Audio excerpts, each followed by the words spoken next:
चलिए तो एक बार फिर से हम 7th क्लास के एनसीईआरटी बुक लेकर आप लोगों के बीच आए हैं और आज हम पढ़ाएंगे आप लोगों को 7th क्लास के एनसीईआरटी बुक की ज्योग्राफी का चैप्टर 3।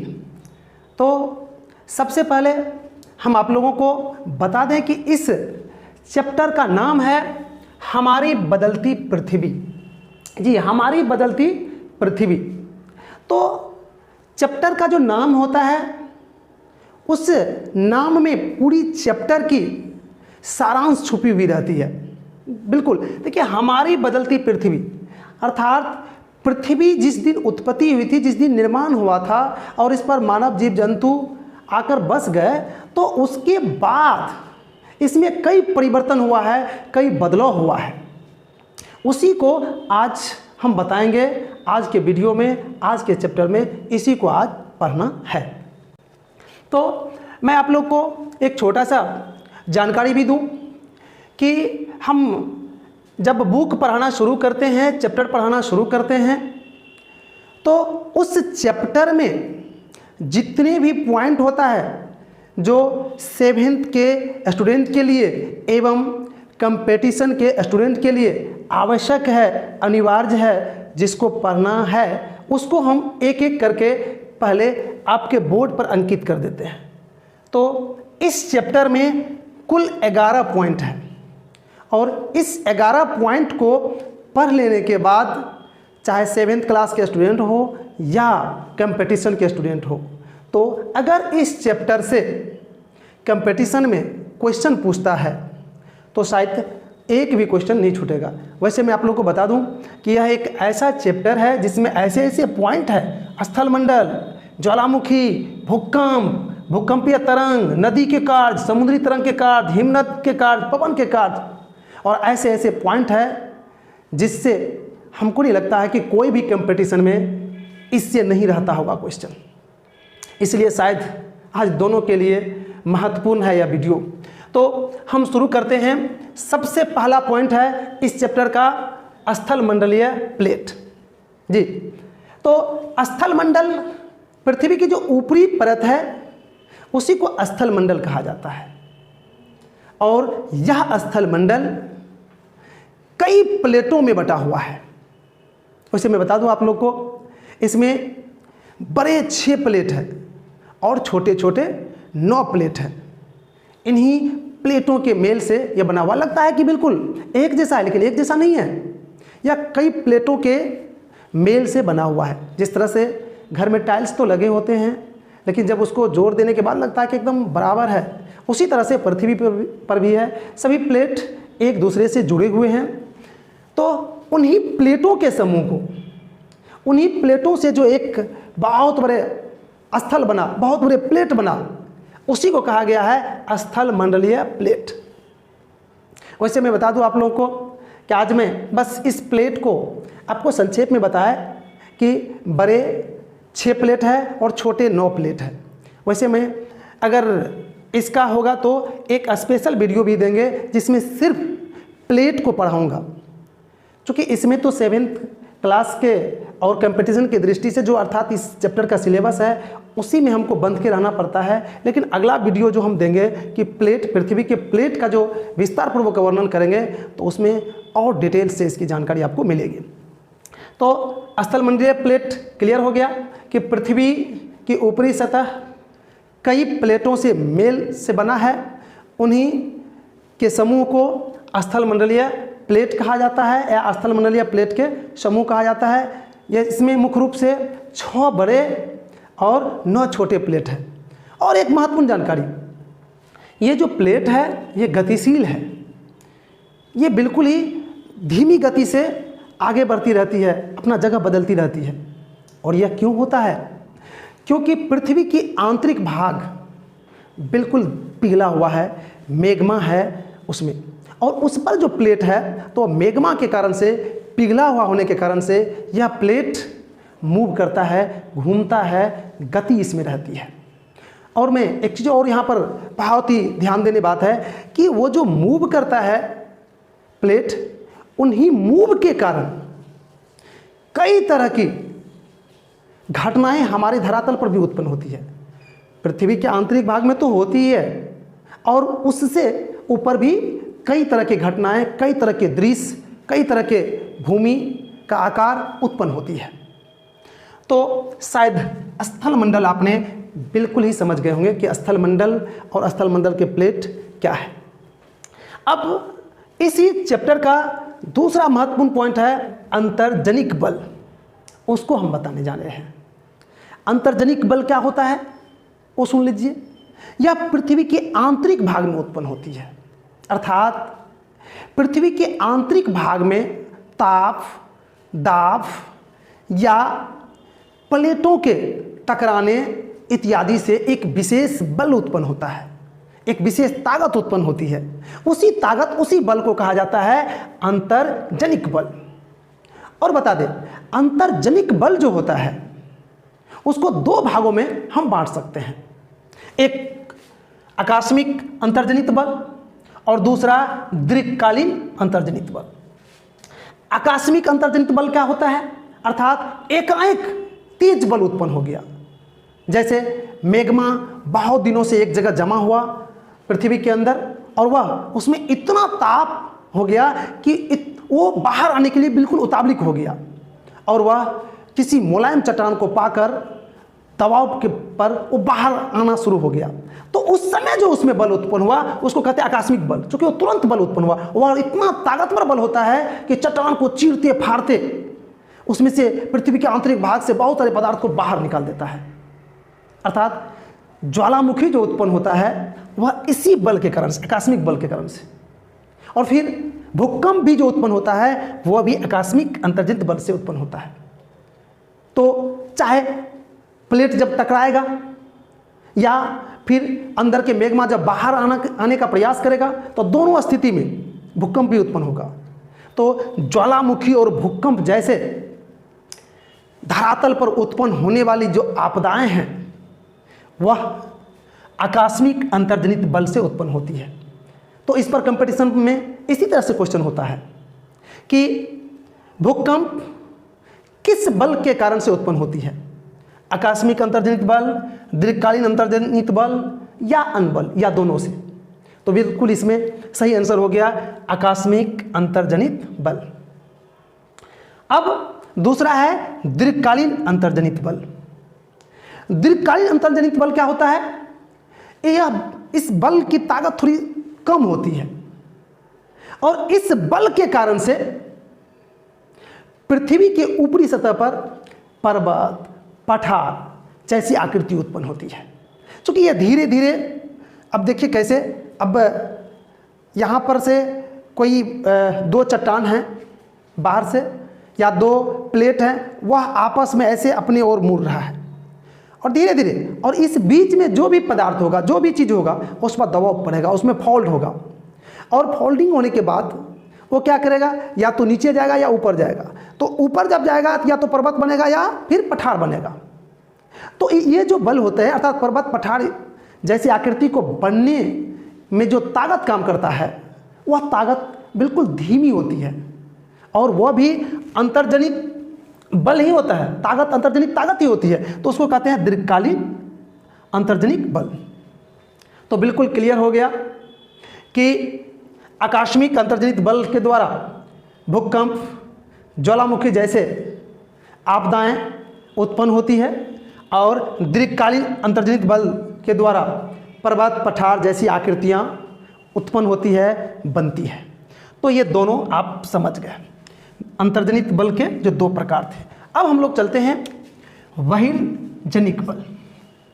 जी, इसका तीसरा जो महत्वपूर्ण पॉइंट है इस चैप्टर का वो है बहिर्जनिक बल। बहिर्जनिक बल क्या होता है, पृथ्वी की ऊपरी सतह पर भी एक विशेष ताकत काम कर रहा है। वह ताकत का मुख्य हथियार होता है, मुख्य स्रोत होता है गतिशील वायु, जिसको हम पवन कहते हैं, और प्रवाहित जल। ये दो हथियार होते हैं बहिर्जनित बल के। अर्थात बहिर्जनित बल जो उत्पन्न होता है वो उसके दो माध्यम हैं, एक पवन और दूसरा प्रवाहित जल। ये दोनों के कारण से धरातल के ऊपरी सतह पर एक विशेष ताकत उत्पन्न होता है, जो ताकत क्या करता है, जो ये दीर्घकालीन अंतर्जनित बल, अर्थात हम कह सकते हैं कि अंतर्जनिक बल के द्वारा जो धरातल पर पर्वत पठार जैसी आकृतियां, उभर खाबर इत्यादि उत्पन्न किया, उसको ये क्या करते हैं, बहिर्जनित बल, समतल करते हैं, काटते हैं, छाटते हैं, छोटा करते हैं, या फिर कहीं कहीं पर कभी कभी क्या करते हैं, तो ये इनके द्वारा जो आकृतियां पर्वत पठार बना है उनमें से कुछ पदार्थ को दूसरे जगह पर जमा कर देते हैं, जिससे पठार भी बन जाता है, जिससे खाई वाला जो कोई गड्ढा है उसको वो क्या होता है, भर जाते हैं, समतल मैदान भी बन जाते हैं। तो इस तरह से ये हो गया कि बहिर्जनिक बल वह बल होते हैं जो धरातल के ऊपरी सतह पर उत्पन्न होती है और उसके द्वारा ऊपरी सतह पर उपस्थित भूमि के आकृति को, पर्वत पठार आदि को वह काट छांट करती रहती है। तो इसके द्वारा हम कह सकते हैं कि काट छांट की क्रिया होती है, और अंतर्जनित बल के द्वारा काट छांट नहीं, इसके द्वारा विभिन्न तरह की आकृतियां का निर्माण होती रहती है। तो अंतर्जनित बल और बहिर्जनिक बल ये दोनों आपने अच्छी तरह से समझ गए होंगे। अब इस पर भी क्वेश्चन होता है कंपटीशन में कि पर्वत पर का जो घिसाव होता है, पर्वत को जो छोटा कर दिया जाता है, पठार में बदल दिया जाता है, तो वह किस बल के द्वारा, तो बहिर्जनिक बल के द्वारा। मैं थोड़ा सा एक बार एक चीज़, बेसिक चीज़ है उसको, उस पर भी थोड़ा सा एक बार चर्चा करते हैं। मैंने अभी दो चीज़ का चर्चा किया, एक पर्वत और एक पठार। वैसे पर्वत पठार का तो बहुत सारे परिभाषाएं होती हैं, लेकिन मैं एक छोटा सा ग्राफ के द्वारा आपको पर्वत और पठार में थोड़ा सा अंतर बता देते हैं। देखिए, वैसे समानता तो हम लोग यही कहते हैं कि धरातल से जो ऊपर उठे हुए कोई स्थलीय भाग होता है उसी को किसी को पर्वत कहते हैं और किसी को पठार कहा जाता है। तो देखिए, पर्वत किसको कहा जाता है, देखिए ये धरातल है, धरातल से जब ऐसे उठता है और इसमें चोटी होते हैं, बिल्कुल थोड़ा नोकीदार चोटीदार जब भाग होता है तो इसको कहा जाता है पर्वत। और ये जब ऐसे उठा ऊपर और इसमें चोटी नहीं हुआ, ये ऊपर वाला भाग अगर इस तरह से सपाट होता है तो इसको कहा जाता है पठार। ये हो गया पर्वत, ये हो गया पठार। तो पर्वत पठार भी एक सिंपल सी हम ग्राफ के द्वारा आपको समझा दिए। अब हम लोग चलते हैं तीसरा, इस चैप्टर का जो चौथा महत्वपूर्ण पॉइंट है वो है ज्वालामुखी। जी, ज्वालामुखी। पहले हम इसको बीच में लिख लेते हैं क्योंकि ज्वालामुखी के संबंध में बहुत कुछ बताना है हमें। ज्वालामुखी, देखिए वैसे इस शब्द के नाम से ही पता चलता है कि ये क्या हो सकता है। ज्वाला मतलब होता है आग, मुखी मतलब मुंह, अर्थात पृथ्वी की ऊपरी सतह पर उपस्थित वह छिद्र, वह दरार जिससे होकर पृथ्वी के आंतरिक भाग में उपस्थित मैग्मा बाहर आते हैं, उसको कहते हैं ज्वालामुखी। एक बार फिर से सुन लीजिए, पृथ्वी की ऊपरी सतह में उपस्थित वह छिद्र, वह दरार जिससे होकर पृथ्वी के आंतरिक भाग के मैग्मा बाहर निकलते हैं, उसी क्षेत्र को ज्वालामुखी कहते हैं। अब देखिए एक थोड़ा सा ज्वालामुखी, देखिए ऐसे ये मान लीजिए धरातल है, तो पृथ्वी के अंदर से तो मैग्मा इत्यादि ऐसे ये होगा, ये निकलेगा बाहर। ये जब बाहर निकलता है तो ऐसे होता है, ऐसे, चूँकि ये गर्म होते हैं और यही जब बाहर निकला तो ये ठंडा होने लगते हैं, ऐसे करके, ऐसे करके बन जाता है। तो इसका जो ये बीच वाला भाग होता है ना, इसको कहता है क्रेटर। थोड़ा सा ये स्मरण रखने योग्य बात है, ये इसको कहा जाता है क्रेटर। और एक चीज़ यहाँ पर हम बता दें आप लोग को कि ज्वालामुखी का प्रकार कई आधार पर होता है, लेकिन क्रियाशीलता के आधार पर इसको 3 भागों में बांटा गया है। क्रियाशीलता के आधार पर इसे 3 भागों में बांटा गया है। तो पहला देखिए, जागृत ज्वालामुखी। जागृत ज्वालामुखी किसको कहते हैं? वैसा ज्वालामुखी जिससे अभी भी मैग्मा लावा बाहर निकल रहे हैं, उसको कहा जाता है जागृत ज्वालामुखी। और दूसरा है इसका सुषुप्त ज्वालामुखी। सुषुप्त ज्वालामुखी उसको कहा जाता है जिससे अभी लावा मैग्मा बाहर नहीं निकलता है, लेकिन निकलने की उसकी संभावना है। ऐसा ज्योग्राफी के विद्वानों का मानना है कि इससे निकल सकता है मैग्मा बाहर, तो उसको कहते हैं सुषुप्त। और शांत या मृत ज्वालामुखी, वैसा ज्वालामुखी जिससे हजारों वर्ष या एक लंबे समय से उसे ज्वालामुखी अर्थात उसे लावा मैग्मा आदि बाहर नहीं निकला है, और फिर उसको देखकर ज्योग्राफी के विद्वानों ने उसे मृत घोषित कर दिया है कि अब इससे लावा मैग्मा बाहर निकलने वाला नहीं है। उसी को कहा जाता है शांत या मृत ज्वालामुखी। लेकिन एक ध्यान देने बात है कि क्रियाशीलता के आधार पर है ये। वैसे मैं ज्वालामुखी पर भी एक स्पेशल वीडियो देंगे इसके बाद। अभी तो सिर्फ हम अपने आप को बांध के रख रहे हैं, चूँकि सिलेबस के अकॉर्डिंग में थोड़ा सा पढ़ाना पड़ता है हमको, तो शायद ज्वालामुखी आपने समझ गए। बस ज्वालामुखी का 3-4 पॉइंट पूछता है इसमें कि क्रेटर क्या होता है, ऊपरी भाग होता है कि क्या होता है, तो ऊपर वाले भाग क्रेटर होता है। या फिर कहीं पर क्वेश्चन में रहता है कि ये संबंधित है ज्वालामुखी से, भूकंप से, तो क्रेटर हो गया किससे संबंधित, तो ज्वालामुखी से। फिर सुषुप्त ज्वालामुखी, शांत ज्वालामुखी, जागृत ज्वालामुखी से भी कुछ क्वेश्चन पूछे जाते हैं कंपटीशन में। अब शायद ज्वालामुखी आप लोग समझ गए होंगे। अब इस चैप्टर का जो 5वां महत्वपूर्ण पॉइंट है भूकंप, मैं उसको बताने जा रहा हूं। भूकंप 5वां पॉइंट है इसका भूकंप। थोड़ा सा इसको मिटा लूँ बढ़िया से। भूकंप है, आपको शायद भूकंप का नाम तो सुने होंगे बहुत लोग, तो भूकंप की विभीषिका को झेले भी होंगे कि भूकंप से कितनी हानियां होती है। भूकंप थोड़ा सा बता दें हम कि पृथ्वी के धरातल पर एकाएक कंपन महसूस होना ही भूकंप कहलाते हैं।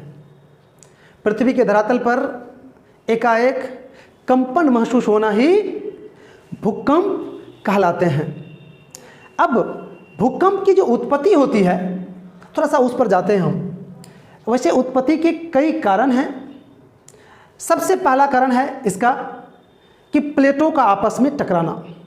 मैंने अभी भी बताया था कि पृथ्वी की जो ऊपरी सतह है वह मुख्य रूप से 6 बड़े और 9 छोटे प्लेटों से बना हुआ है, और वह प्लेट गतिशील है।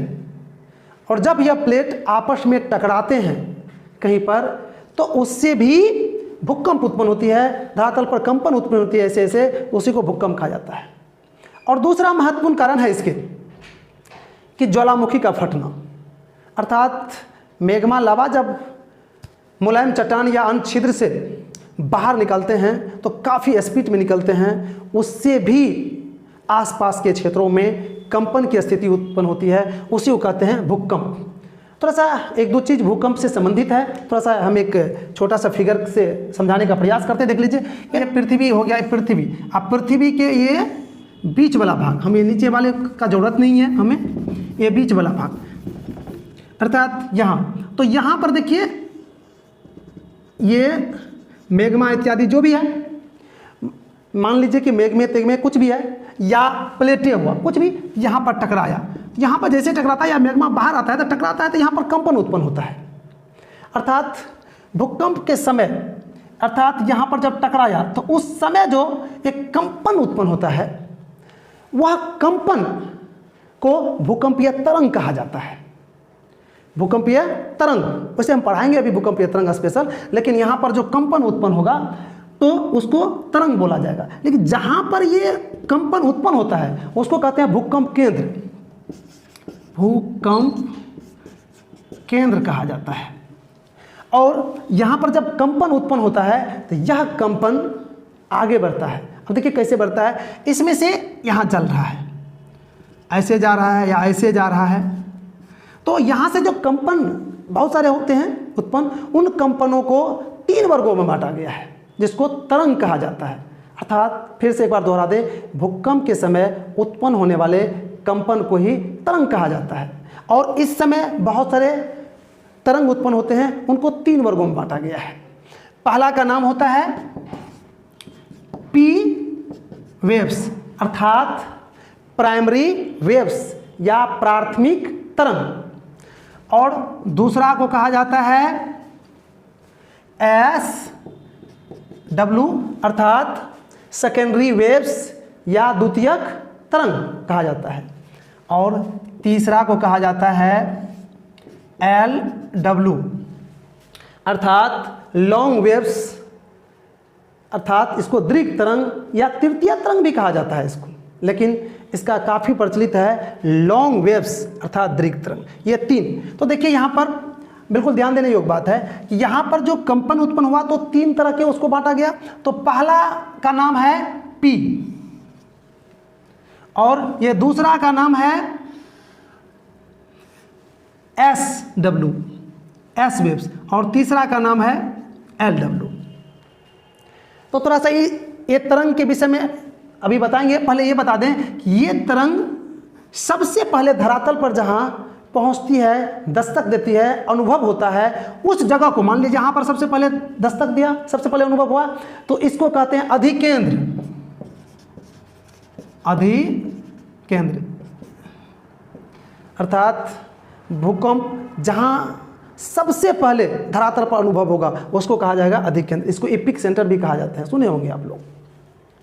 तो अब देखिए ये इसमें तीन तरह के तरंग हैं, बिल्कुल ध्यान दीजिएगा, तीन तरह के तरंग हैं। पहला पी डब्ल्यू प्राथमिक तरंग। मैं बता दूं इसकी जो गति है वह सब तरंग से अधिक है, इसलिए सबसे पहले यही तरंग धरातल के ऊपरी सतह पर पहुंचती है, सबसे पहले यही दस्तक देती है, लेकिन इससे नुकसान कम होता है, इसमें विनाश करने की क्षमता कम होती है पी तरंग। और दूसरा है एस डब्ल्यू अर्थात सेकेंडरी वेव्स या द्वितीयक तरंग। इसकी गति पी तरंग से अर्थात प्राथमिक तरंग से कम होता है, अर्थात इसके बाद ये पहुंचता है, लेकिन इसकी जो मारक क्षमता होती है, विनाश करने की क्षमता होती है, प्रभाव डालने की क्षमता होती है, वह पी तरंग से प्राथमिक तरंग से अधिक होती है। इसलिए ये बाद में पहुंचकर भी थोड़ा नुकसान पहुंचाते हैं। और तीसरा है एल डब्ल्यू अर्थात लॉन्ग वेव्स। इसकी गति सबसे कम होती है और प्रभाव सबसे अधिक यह डालती है, सबसे अधिक विनाश करती है, इसलिए इसको विनाशकारी तरंग भी कहते हैं। यह सबसे बाद में पहुंचती है और विनाश सबसे अधिक करती है। तो शायद आप तीनों तरंग को समझ गए। इस पर भी बहुत सारे क्वेश्चन होता है कि ऊपर में रहता है कि किस तरंग की गति सबसे अधिक है, तो यहाँ पर बिल्कुल हो जाएगा कि एक नंबर में पी डब्ल्यू का अर्थात प्राथमिक तरंग का। और सबसे अधिक क्षति कौन पहुँचाती है, सबसे अधिक प्रभावशाली कौन होते हैं, तो एल डब्ल्यू लॉन्ग वेव्स। हम थोड़ा सा यहाँ पर एक चीज़ और बता दें कि जब भूकंप कहीं उत्पन्न होती है तो अगर आप घर में हैं या अन्य अपार्टमेंटल में हैं, गाड़ी में हैं, इत्यादि में हैं, तो उस समय यह होना चाहिए कि तुरंत खुले मैदान में चले जाना चाहिए। क्यों?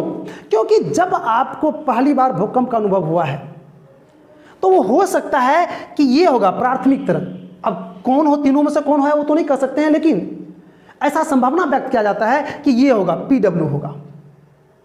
और ये जो है प्रभाव ज़्यादा नहीं डालता है, अर्थात दो तरंग की और आने की संभावना होती है और फिर हमको खुले मैदान में चले जाना चाहिए और वेट करना चाहिए, इंतजार करना चाहिए और दो तरंग की।